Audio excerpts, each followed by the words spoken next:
Mes frères, mes sœurs, éteignez la lumière, prenez place. Ce soir, je vous raconte une histoire qui va vous fendre le cœur en deux, puis le ressouder plus solide qu'un baobab.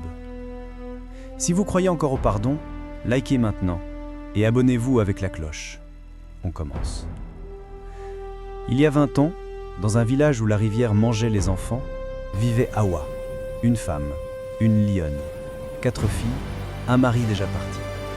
Fatima, Aïcha, Aminata et la petite Léa, 3 printemps seulement. Hawa travaillait la nuit pour leur donner du lait. Elle chantait fort pour cacher ses larmes. Puis vint la saison maudite, 2004. La rivière a explosé, tout emporté. Hawa et ses filles sur un toit de tôle, l'eau qui monte, qui monte.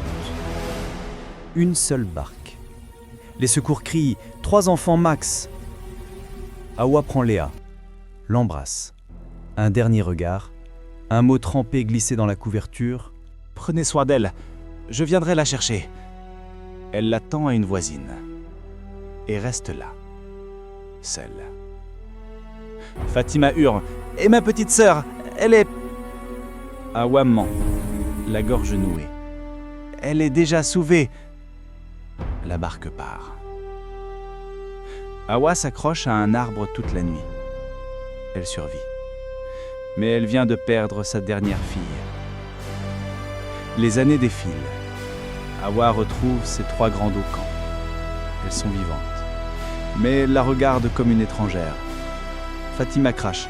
« Tu as jeté Léa comme un vieux pagne. » Aïcha. « T'es plus notre mère. » Aminata tourne le dos.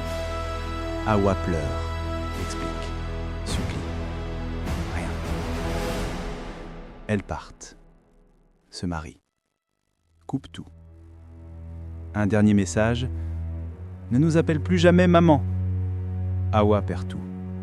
À 50 ans, elle devient mendiante à Yaoundé. Pieds nus, sac plastique, sous la pluie. Elle tend la main, une pièce pour une mère oubliée. Et Léa, orphelinat, bourse, université. À 23 ans, elle est riche.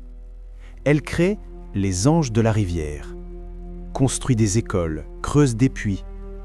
On l'appelle la milliardaire au cœur d'or. Mais elle dit toujours « J'ai été abandonnée, alors je choisirai la bonté ». Un jour de grosse pluie, Léa distribue des couvertures dans un bidonville. Une vieille tremble sous un carton. Léa s'approche. « Maman, prenez ce repas chaud et ce manteau. » La vieille lève les yeux et reconnaît sa fille. Mais elle se tait. Léa insiste. « Venez avec moi, vous dormirez au sec. » Hawa suit, le cœur en miettes. Chez Léa, lit propre, douche chaude, repas 3 fois par jour. Un soir, Léa parle à une amie. « Ma vraie mère m'a lâché bébé, mais je pardonne. » Hawa, derrière la porte, entend tout et pleure en silence. Léa organise une grande fête pour les victimes de 2004. Fatima, Aïcha et Aminata débarquent. Elle voit Hawa. Ricane, toujours mendiante ? Léa s'interpose. Respectez-la, c'est ma protégée. Fatima explose. Ta protégée ? C'est notre mère, celle qui a abandonné notre petite sœur. Léa se fige. Abandonner une petite sœur ? Hawa se lève, tremble. Léa, c'est moi. Je suis ta mère. Léa sort le vieux mot jauni. Hawa, pour Léa, avec amour. Elle tombe dans les bras de sa mère. Tu m'as sauvée en me laissant partir ? Les 3 sœurs baissent la tête. Léa, les larmes aux yeux. Vous avez rejeté la femme qui a tout donné pour nous ? Ton ferme. Aujourd'hui, on pardonne, on répare. Quelques mois plus tard, une grande maison neuve au bord de la rivière. Hawa y vit avec Léa. Les 3 sœurs viennent tous les dimanches.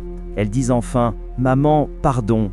Hawa sourit. « Mes 4 lionnes, je vous ai toutes retrouvées ». Un simple manteau sous la pluie a suffi pour réparer 20 ans de douleur. Et toi frère, toi sœur, as-tu déjà pardonné un sacrifice qu'on t'avait caché ? Écris en commentaire « L'habit ne fait pas le moine » ou ton histoire. Si t'as pleuré, like fort. Partage à ton grand frère, ta grande sœur. Abonne-toi avec la cloche. Prochaine histoire dans 3 jours. Restez solides, restez humains.